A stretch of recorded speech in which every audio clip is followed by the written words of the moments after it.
Welcome to Cass Mystery, where fear finds a voice and shadows stretch long into the night. Today we delve into the heart of Appalachia, uncovering 6 chilling tales from the wilds of West Virginia. Known for its rugged landscapes and deep-rooted folklore, this state harbors stories that blur the lines between myth and reality. From elusive cryptids and cursed heirlooms to spectral sightings and UFO encounters, these accounts may leave you questioning what really hides in the hollows. So turn off the lights, put on your headphones, and let's descend into the darkness.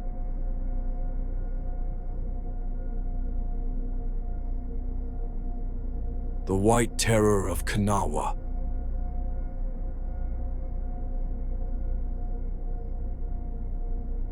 The Sheep Squatch. In the dense woods near the Kanawha River, a university student named Rachel agreed to house-sit for Dr. Moss, a cryptozoology professor. Her summer job at the remote riverside cabin seemed simple: care for the house, feed the cat, and catalog local cryptid files.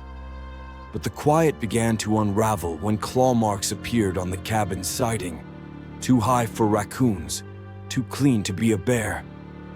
One night, heavy footsteps circled the porch. Rachel glimpsed a hulking, wool-covered figure, white fur, cloven hooves, and eyes too predatory for any grazing animal. It vanished, but evidence lingered. Tufts of wiry fur, crushed garbage cans, and muddy prints as big as dinner plates. A camera she set up was later destroyed, and each night brought deeper dread. The final straw came when the creature stood just yards away, exhaling mist into the porch light. She fled early, shaken and forever changed. Dr. Moss later confirmed her belief. It was real, and it was watching.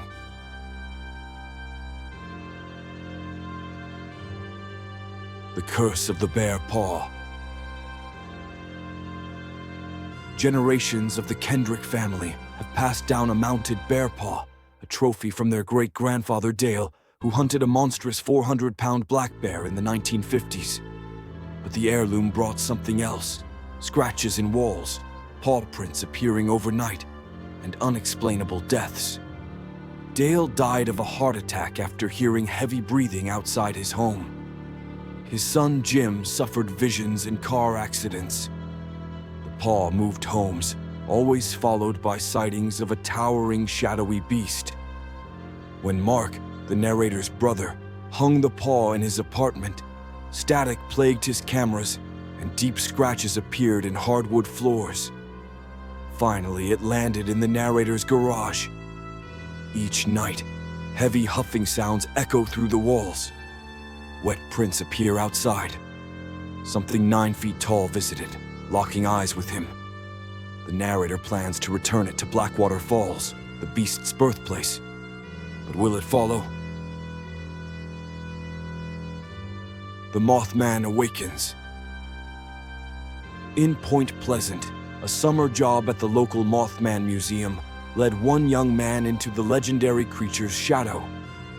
Cataloging artifacts turned sinister when late-night static phone calls began, followed by whispered phrases like, "He's here."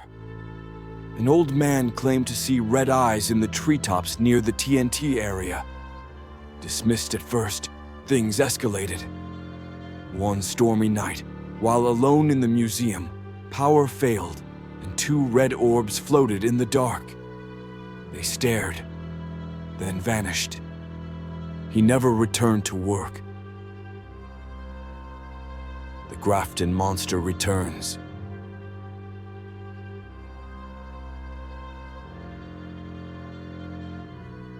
Three brothers, Josh, Devin, and Melton, reunite each spring to fish the Tygart River.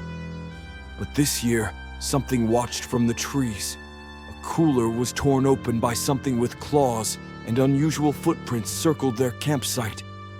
That night, boulders crashed into camp, and a creature, pale, massive, with low-hanging arms, emerged. They fled through the woods, stalked by heavy footsteps and glimpses of a hulking silhouette. Whatever they encountered was no bear. It moved fast, with impossible grace. The brothers, once devoted to their annual trip, haven't spoken of returning since. The girl on the swing. An old amusement park in Clay County needed overnight security while a documentary was being filmed. For 3 nights, a temp guard named Alex kept watch. The first night was quiet, but the second brought whispers of carnival music near a rusted carousel. On the third night, music blared, an impossible ghostly tune. Near the swings, he saw a little girl in a faded dress, barefoot and silent. She left no footprints until she vanished and a single, wet print appeared by the RV door. Locals had long whispered about a girl who died on the swing ride. Alex left with his paycheck and nightmares.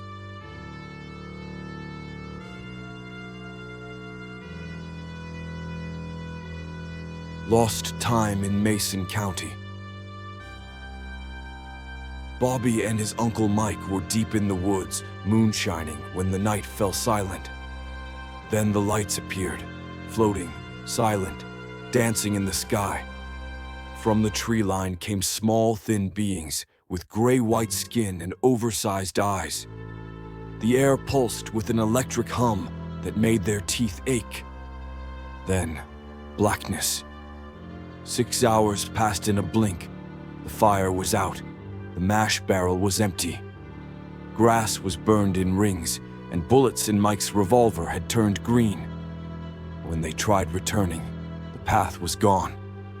The hollow didn't exist anymore. Bobby moved to the city, never touching the woods again.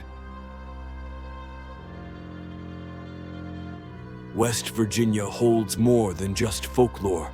It harbors whispers of ancient legends, restless spirits, and things that should not be.